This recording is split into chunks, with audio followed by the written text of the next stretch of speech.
Please give us a brief overview of the Affordable Care Act legislation. Sure. The Affordable Care Act tries to accomplish three purposes. It's trying to expand access to care, particularly for people who don't have health insurance coverage, but also to make it more affordable to those who do have health insurance coverage. It tries to increase the quality of care, and part of that effort is by expanding prevention to improve the health of all Americans and North Carolinians. And the third one is to try to reduce health care costs.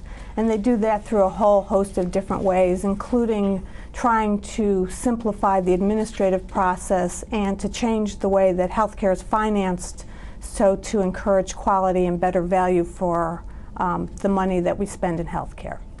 And Dr. Engel, could you give us an overview of what you see as the highest priority needs in public health right now? Sure.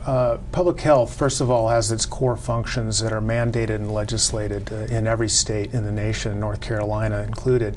The core public health functions are basic: sanitation and clean water and safe food, and making sure when you go out to a restaurant that your food that you'll be served is safe, and so on.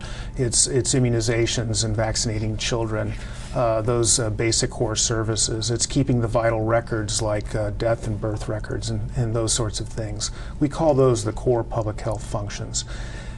Beyond that scope is what we call population health, and that's mainly what we refer to usually as our medical health or our clinical health, and how well we are from birth to death. And it is the highest priority for public health agencies to ensure that people live and prosper in a healthy environment. So from birth to death, they can live long, prosperous, and healthy, safe lives.